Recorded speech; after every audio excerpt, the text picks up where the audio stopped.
बिस्मिल्लाहिर्रहमानिर्रहीम सुम्मत्तखज़्तुमुल इज्ला मिन बअदिही व अंतुम ज़ालिमून सदक़ल्लाहु मौलाना अज़ीम। अज़ीज़ मोहतरम दोस्तों बुजुर्गों, आज मैं आपको सामरी का सोने के बच्चे बनाने के मुतालिक और बनी इसराइल की पूजा पाठ के मुतालिक अर्ज करूँगा। ये सूरत बकरा की आयत मुबारका 51 है और मैं अपनी तफसीर करमानी जो है उससे पहली जल्द से आपकी खिदमत में अर्ज करूँगा। मैं अल्लामा तालिब हुसैन करमानी बस्ती यासराबाद चक मुगल तहसील महल जिला विहारी सूबा पंजाब पाकिस्तान से अर्ज करता हूँ कि आपने मेरे चैनल करमानी टीवी, जिसमें मैं कुरान मजीद फुरकान हमीद की तफसीर लिख रहा हूँ, बयान कर रहा हूँ, और दूसरा मेरा चैनल करमानी टीवी 3 है, उसमें नमाज, रोज़ा, हज, ज़कात, फितराना तमाम मसाइल हैं और साथ सुर्खी भी लगाई है। जो भी आपको मसाइल दरपेश हो, देखना चाहते हो, सुनना चाहते हो, तो वो आप उसको कलेक्ट करके सुन सकते हैं। मेरे दोस्तों, अब मैं आपको सामरी का नाम बताऊंगा कि उसका नाम क्या था, कहाँ के रहने वाला था, और अल्लाह तबारक व तआला ने जो कुरान मजीद फुरकान हमीद में फरमाया और ताबी तबा ताबीन की जो रवायतें हैं वो भी मैं साथ आज करूंगा। मेरे दोस्तों, सुम्मत्तखज़्तुमुल इज्ला, इज्ल का माना क्या है? इज्ल का माना है बछड़ा, बछड़ा गाय का जो बछड़ा उसको इज्ल कहते हैं, यानी गाय का नर बच्चा। हज़रत अबू जराह रहमतुल्लाह अलैह फरमाते हैं कि आजूल भी इसी को कहते हैं, इज्ल को। इसी की जमा इजा और झील और मोने से इसकी इजला, यानी बछड़ा जो नर होता है उसको तो कहते हैं इज्ल। कुरान ने फरमा दिया सुम्मत्तखज़्तुमुल इज्ल, इज्ल उसको कहते हैं। और दूसरा जो है बछड़ी मादा, उसको अरबी जबान में इजला कहते हैं। अजल से इजला किस तरह बन गया कि ता जो मुअन्नस है, गोल ता जिसको कहते हैं, वो लगा दे इज्ल के आखिर में तो वो इजला बन जाएगी, तो मुअन्नस बन जाए। कोई भी सीगा जो है मुज़क्कर है उसको मुअन्नस बनाना चाहे तो गोल ता आखिर में लगा दी जाए तो फिर वो मुअन्नस बन जाती है। बाद ऐसे जो है नाम हैं इसमें जिन बगैर ता से भी जो है मुअन्नस, जैसे ज़ैनब वगैरह, ये इस तरह के मुअन्नस सीगे भी हैं। फातिमा जिसके साथ गोल ते लगी हुई है। अब मैं आपको सामरी का सोने के बछड़े के मुतालिक अर्ज करूंगा कि हजरत मूसा कलीम अपने 70 आदमियों को लेकर कहतूब पर गया तौरात लेने के लिए। तो अल्लाह तबारक व तआला ने फरमाया, मेरा महबूब 30 रोजे रख कर आना। फिर उसने जो है 30 रोजों के बाद मिसवाक किया, तो फिर उसके बाद अल्लाह फरमाया कि 10 रोजे और रखो। 40 पूरे हो गए। ये तो मैं अर्ज कर चुका हूँ। अब मैं आपको इसके मुतालिक इमाम इब्ने अबी हातिम ने जो लिखा है, हजरत हसन बसरी रहमतुल्लाह अलैह से रिवायत किया है, उसके मुतालिक मैं याद करता हूँ। मेरी तफसीर करमानी का भी आप मुताला कर सकते हैं, पहली जल्द का। यानी वो बछड़ा जिसकी जो बनी इसराइल ने इबादत थी उसका नाम याऊब था, यानी बछड़े का नाम सामरी ने यहूब रख दिया था। हजरत इब्ने अब्बास रज़ियल्लाहु ताला अन्हु इस यहूब बछड़े के मुतालिक फरमाते हैं कि सामरी बाजरमी इलाके का रहने वाले का था या सामर का रहने वाले का था। ये अरब का जो होता है, अरबी कहते हैं, पंजाब का रहने वाला पंजाबी, पाकिस्तान का पाकिस्तान। इसी तरह वो फरमाते हैं सामर एक इलाका है और सामर का रहने वाला वो था, तो इसलिए उसको सामरी कहते हैं। ये हजरत इब्ने अब्बास रज़ियल्लाहु ताला अन्हु का बयान है। फिर उसके बाद आगे फरमाते हैं कि बाजरमी इलाके का ये तो रहने वाला था और सामर जो है इलाके का था, इसलिए सामरी कहते हैं। उसकी कौम गाय की पूजा करती थी, इसलिए उसके दिल में गाय की मोहब्बत थी। यानी सामरी के जो पैरोकार थे वो इलाका के रहने वाला था सामरी, जहाँ उसमें गाय की पूजा की जाती थी, ये सुना था और ये गाय से मोहब्बत रखता था। अज़ीज़ मुस्लिम, जिस तरह भारत इंडिया के लोग जो है गाय से मोहब्बत रखते हैं, गाय को माता कहते हैं और गाय का पेशाब भी पी जाते हैं। गो के बादशाह हो, वजीर आजम हो, मिनिस्टर कोई भी हो, फार्म बने हुए हैं, वो आते हैं, उनको जो है कह देते हैं, वो गाय जब जो है पेशाब करती है, गिलास नीचे करते हैं तो फिर वो पेशाब पी जाते हैं। अल्लाह तबारक व तआला का निज़ाम है, इसलिए कि अल्लाह ने फरमाया जब तुम बुतों को पूजा करते हो, पूजा पाठ करते हो, मैं अल्लाह को अल्लाह नहीं मानते, मैं रसूलुल्लाह सल्लल्लाहु अलैहि वसल्लम आखिर ज़मान नबी भेजा है, उसकी फरमा बरदारी अताअत नहीं करते, تو پھر میں اس دنیا میں بھی آپ کو پیشاب پلاؤں گا اور آخرت قیامت کے دن آپ کو زقوم کھلاؤں گا، حتیٰ کہ اتنا گرم ہوگا پانی حمیم کہ یہ ان کی انتڑیاں بھی نکل آئے گی۔ یہاں تو پیشاب اللہ تبارک و تعالیٰ ان کو گائے کا پلا رہا ہے گرم گرم، اور آگے گرم پانی ہوگا کہ ان کی انتڑیاں بھی نکل آئیں گی۔ مطلب میں آپ کا خیر خواہ ہوں انڈیا والوں، یا کوئی بت پرست ہے گائے کا ہو یا کسی کا ماتا دیوی، یہ جس کے بھی ہے، تو مطلب آپ مسلمان ہو جائیں۔ ہمارا مشن یہ ہے کہ اسلام دنیا میں پھیلے، اللہ کا کلام پھیلے، میرے مصطفیٰ صلی اللہ علیہ وسلم کا پیغام پھیلے، تاکہ کوئی یہ نہ کہہ سکے کہ قیامت کے دن میرے رب کے سامنے کہ مجھے کسی نے بتایا نہیں تھا، قرآن سنایا نہیں تھا، مسئلہ سمجھایا نہیں تھا۔ ہمارا مشن یہی ہے کہ کیونکہ آج کل یوٹیوب یا نیٹ کا دور ہے تو ہر آدمی کے پاس موبائل ہوتا ہے، تو اس لیے میں عرض کر رہا ہوں کہ ہر آدمی کے پاس اسلام پھیلے۔ یہ اس لیے کہا جا رہا ہے، اللہ تبارک و تعالیٰ اس لیے سمجھا رہا ہے کہ جس طرح بنی اسرائیل کے جو لوگ تھے جنہوں نے گائے کے بچڑے کی پوجا پاٹ کی تھی، ان کے ساتھ کیا حشر ہوا وہ میں آگے چل کر بتاؤں گا۔ تو اس سے ثابت ہوا کہ گائے کی بچڑے کی پوجا نہیں کرنی چاہیے، یہ تو خلقت ہے، اللہ تبارک و تعالیٰ نے ہمارے لیے نعمت بنائی ہے، اس کو ذبح کرو، گوشت کھاؤ، اس کا دودھ پیو۔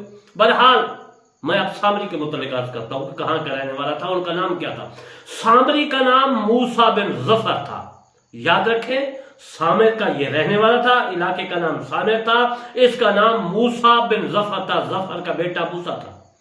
وہ مصر میں جو سامری تھا وہ موسیٰ، وہ مصر میں پیدا ہوا اور بنی اسرائیل میں داخل ہو گیا۔ یہ امام ابو عبداللہ عبداللہ محمد بن احمد بن ابو بکر قرطبی رحمۃ اللہ علیہ نے اپنی تفسیر قرطبی میں پہلی جلد میں لکھا ہے، اس سے میں نے اخذ کر کے اپنی تفسیر کرمانی میں لکھا ہے۔ میرے دوستو، سامری کا نام بتاتے ہیں بعض کے میاں تھا، یہ بھی ہو سکتا ہے کہ جس طرح کوئی نام ہوتا ہے پھر اس کا نام پپو رکھ دیتے ہیں، یا کوئی پیار سے کوئی بھی جو ہے نام رکھ دیتے ہیں، یہ بھی ہو سکتا ہے اس کا نام کوئی لقب اور دیا گیا ہو۔ یہ روح البیان میں روح البیان تفسیر میں لکھا گیا ہے۔ حضرت ہارون علیہ السلام نے بنی اسرائیل سے کہا، اے بنی اسرائیل، اللہ تعالیٰ نے تمہارے لیے مال غنیمت کو حرام کر دیا ہے، قبطیوں سے ملنے والے زیورات مال غنیمت، لہذا انہیں جمع کر کے ایک گڑھے میں دفن کر دو۔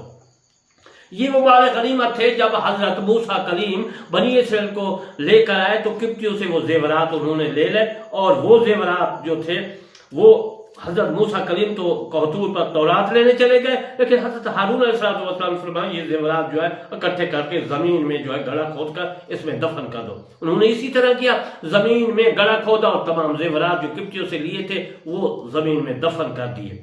اجل محترم، سامری نے پھر کیا کیا؟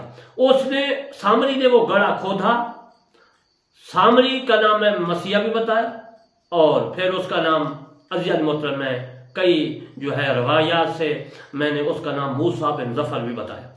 موسیٰ بن ظفر لگا لو، میہا لگا لو اس کا نام، یا سامری، چیز ایک ہے، بات ایک ہے۔ سامری مشہور ہے، سامر کا رہنے والا تھا، تو سامری نے وہ گڑھا کھودا اور اس سے زیورات نکال لیا، اور پھر ان زیورات سے ایک سونے کا بچڑا بنا دیا، کیونکہ یہ سنار تھا، اور اس علاقے کا سامر کا رہنے والا تھا کہ سامر میں وہ گائے کی پوجا کی جاتی تھی، جس طرح انڈیا والے کرتے ہیں، ان کا پیشاب پیتے ہیں جیسا میں نے عرض کیا۔ تو پھر اس نے بچڑا بنایا جس سے بچڑے کی آواز آتی تھی، آواز کے متعلق قرآن نے بتایا کہ اس سے آواز آتی تھی۔ وہ ادھر بنی اسرائیل حضرت موسیٰ علیہ السلام کے وعدے کے دن جو ہے گن رہے تھے۔ میرے دوستو، اس بچڑے کے منہ میں اللہ تبارک و تعالیٰ فرماتا ہے کہ وہ بچڑا بولتا تھا۔ بعض تفسیر میں ہے کہ اس بچڑے کے ایک طرف سے سوراخ کر دیا، دوسرے سوراخ کر دیا، اسے ہوا نکلتی تو آواز دیتا بچڑے کی جیسے کی، لیکن بعض کہتے ہیں کہ نہیں، وہ حضرت جبرائیل، قرآن میں بھی یہ مسئلہ ہے جو میں عرض کر رہا ہوں کہ حضرت جبرائیل علیہ السلام کے پاؤں سے، گھوڑے کے پاؤں سے اس نے مٹی اٹھا لی جب وہ فرعون غرق ہو رہا تھا۔ حضرت جبرائیل کے پاؤں سے اس لیے اس نے مٹی اٹھائی کہ گھوڑا جہاں پاؤں رکھتا تھا اس سے زمین اگاتی تھی ہرا بھرا، انہوں نے کہا اس میں زندگی ہے، تو وہ مٹی اس نے اٹھا لی اور کسی چیز میں باندھ دیا، بعد کا وہ اس نے اس بچڑے کے منہ میں ڈال دی، یہ بھی تفسیر میں ہے۔ پھر وہ بچہ بولنے لگا کیونکہ اس میں زندگی آ جاتی تھی، اس نے کہا کہ جب یہ پاؤں رکھتا ہے زمین پہ تو ہریالی آ جاتی ہے۔ اجل محترم، बछड़ा बोलने लग गया। बनी इसराइल के जो लोग थे उसकी पूजा पाठ करने शुरू हो गए, उसको खुदा मानते थे तमाम जो थे। तो अजीज मोहतरम, जब 20-22 दिन गुजर गए, यानी कि बछड़ा जब बनना उसके बाद 20 या 22 दिन गुजर गए, तो सामरी कहने लगा ये बच्चा तुम्हारा और हजरत मूसा अलैहिस्सलाम का माबूद है, हजरत मूसा अलैहिस्सलाम का खुदा है, तुम्हारा खुदा है। शैतान ने उनको वरगलाया, सामरी को बछड़ा बनवाया। तो सामरी की इस बात पर वो तमाम के तमाम मुतमईन हो गए। खुदा कहने लगे सामरी ने धोखे के से उनको धोखा दिया, धोखे देकर बनी इसराइल उसकी इबादत पर उसको डाल दिया, इबादत करने लगे, खुदा मानने लगे, सजदा करने लगे। ये देखकर हजरत हारून अलैहिस्सलाम ने बनी इसराइल को फरमाया, यानी मूसा कलीम तो उस वक्त जो है तूर पर था, तौरात लेने के लिए गया था, बाकी उसका बड़ा भाई हजरत हारून अलैहिस्सलाम था। उन्होंने समझाया, सामरी को भी समझाया और बनी इसराइल को जो उनकी पूजा पाठ कर रहे थे। अल्लाह तबारक व तआला इसका तर्जुमानी करता है, कुरान में फरमाता है या कौम इन्नमा फतनतुम बिही व इन्ना रब्बकुमुर रहमान फत्तबिऊनी व आतिऊ अमरी कालू लन नबरहा अलैहि आकिफीना हत्ता यरजिअ इलैना मूसा। ये सूरत तोहा की 90 और 91 आयत मुबारक मैंने पढ़ी है। इसका तर्जुमा है, ऐ मेरी कौम तुम तो फितना में मुब्तला हो गए। हजरत हारून अलैहिस्सलाम अपनी कौम से बनी इसराइल जो पूजा पाठ कर रहे थे कह के उनको फरमा रहे तुम तो इस फितना में जो है फितना में मुब्तला हो गए हो, इससे और बला शुबा तुम्हारा रब तो वो है जो बेहद मेहरबान है, बस तुम मेरी पैरवी करो और मेरा हुक्म मानो। तो कौम ने कहा, आगे कौम ने क्या, कौन कहा आपका मकसद था कि इस पूजा पाठ को गाय के बछड़े को छोड़ दो। तो उसकी कौम ने उससे क्या कहा मेरे दोस्तों, उसकी कौम ने कहा कि हम तो उसी की इबादत पर जमे रहेंगे, यानी पूजा पाठ बछड़े की करते हम जमे रहेंगे, हम पूजा पाठ कर हम नहीं रुकेंगे, आपका कहना नहीं मानेंगे, यहां तक कि हजरत मूसा अलैहिस्सलाम हमारी तरफ लौट आए, यानी उस वक्त तक बछड़े की पूजा पाठ करते रहेंगे जब तक हजरत हारून अलैहिस्सलाम को उन्होंने कहा कि मूसा अलैहिस्सलाम हम तक नहीं आते, वो नहीं समझाते, उस वक्त तक हम बछड़े की पूजा पाठ करते रहेंगे। हजरत हारून अलैहिस्सलाम की सिर्फ 12,000 बनी इसराइल ने बात मानी, बाकियों ने बछड़े की इबादत करने में हजरत हारून अलैहिस्सलाम को साफ इनकार कर दिया कि भाई हम तो बछड़े की पूजा पाठ करते रहेंगे, हम नहीं इससे हटेंगे। हजरत हारून अलैहिस्सलाम की उन्होंने इत्बा न की और तमाम लोग इस बछड़े की इबादत में गिर गए और 10 लाख से ज्यादा लोग थे जो बछड़े की पूजा पाठ करते थे, 10 लाख से ज्यादा। हजरत मूसा अलैहिस्सलाम जब कहतूर से वापस आए तो उन्हें इस हाल में पाया कि वो बछड़े की पूजा पाठ कर रहे हैं। आपने गुस्से से तख्तियां नीचे डाल दी, बस उनमें से जो थे 6 अज्जा उठा लिए गए और एक तख्ती बाकी रही, यानी टूट गई है वो, जिसमें हराम हलाल और जिन अहकाम की उन्हें एहतियात थी वो बाकी रह गई। हजरत मूसा अलैहिस्सलाम ने इस बछड़े को जलाया, यानी कि बनी इसराइल को जो पूजा पाठ करते उनको एक तरफ किया और फिर बछड़े को आग में रख कर जला दिया और उसकी राख को समंदर में बखेर दिया, समंदर में बहा दिया। बनी इसराइल ने बछड़े की मोहब्बत की वजह से इस दरिया का पानी पिया कि उनका बछड़ा तो स्वाराख होकर जो है वो तो बह गया, उसका पानी जो था इतनी मोहब्बत थी कि जिस तरह इंडिया वाले पेशाब पीते गएगा इसी तरह उन्होंने भी दरिया का पानी पिया। पास उनकी होंठों पे जर्दी जाहिर हो गई, उनका जात था, जर्दी जाहिर हुई और उनके पेट फूल गए। फिर उन्होंने तो ये की तौबा की तो उनकी तौबा कबूल न हुई हत्ता कि वो अपने आप को कत्ल करें। अल्लाह ने फरमाया फतूबू इला बारिकुम फक्तलू अनफुसकुम, सूरह बकरा आयत मुबारका 54। अल्लाह तबारक व तआला फरमाता है बस चाहिए कि तौबा करो और अपने खालिक के हुजूर कत्ल करो अपने आप को। बस उन्होंने खंजर और तलवारें उठाई और सूरज के तलू, जैसा सूरज तलू होता है उस वक्त से लेकर, क्योंकि आदत था अल्लाह तबारक व तआला तलू होने से चाश के बुलंद होने तक एक दूसरे को कत्ल करते रहे। उन्होंने एक दूसरे को कत्ल किया। किसी वालिद ने अपने बेटे के बेटे को कत्ल किया, किसी ने बेटे ने वालिद को जो है कत्ल किया, भाई ने भाई को कत्ल किया।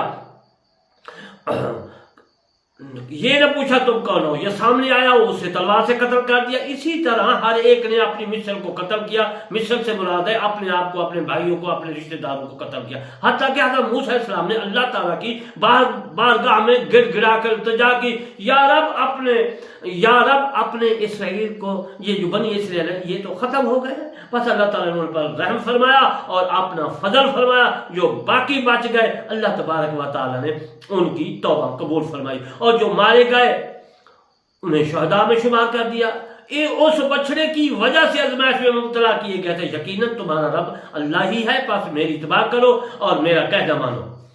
حضرت امام ابن جریر رحمۃ اللہ علیہ نے حضرت ابو عالیہ رحمۃ اللہ سے اس آیات کی تفسیر میں لکھا ہے کہ میں نے بھی اپنی تفسیر کرمانی میں لکھا ہے کہ تمہیں معاف کر دیا بچڑے کی پوجا کرنے کے بعد۔ میرے دوستو، انڈیا والوں سے بھی میں یہی گزارش کرتا ہوں کہ جو کچھ ہو گیا ہے ہو گیا ہے، اب توبہ کرو اور بچڑے کی گائے کی پوجا پاٹ کو چھوڑ دو۔ من بعد ہی حضرت موسیٰ علیہ السلام کی قوم پر یہ شریعت تھی کہ جب کوئی گناہ کرے تو ایک دوسرے کو قتل کرے۔ رسول اللہ صلی اللہ علیہ وآلہ وسلم نے ارشاد مبارک فرمایا، وسلم کی امت پر اللہ تعالیٰ کا بڑا کرم ہے کہ ہم گناہ کر کے توبہ کرتے ہیں، اللہ تعالیٰ ہم کو معاف کر دیتا ہے۔ تو توبہ کا معنی یہی ہے۔ تو جن محترم، قتل کرنا یہ وہ ہماری شریعت میں نہیں ہے، تو لہذا انڈیا والے جو ہیں ان کو چاہیے توبہ کریں گائے کے پوجا پاٹ سے۔ گناہوں سے اجتناب کرنا یہ نہیں کہ توبہ کرو اور گناہ بھی کرتے رہو۔ جب حضرت موسیٰ علیہ السلام کو حضور پر تلوار لینے کے لیے گئے تو بعد میں ان لوگوں نے بچڑا بنا کر اس کی پوجا پاٹ شروع کر دی، اس لیے اللہ تبارک و تعالیٰ نے فرمایا وَأَنْتُمْ ظَالِمُونَ، یہ جملہ حال ہے، یعنی اس وقت ہی وہ ظالم بن چکے تھے۔ آخر میں عرض کرتا ہوں کہ میری چینل کرمانی ٹی وی اور کرمانی ٹی وی 3 کو ضرور سبسکرائب کرنا ہے، انشاءاللہ آگے پھر میں یاد کروں گا۔ وَمَا عَلَيْنَا إِلَّا الْبَلَاغُ الْمُبِينُ۔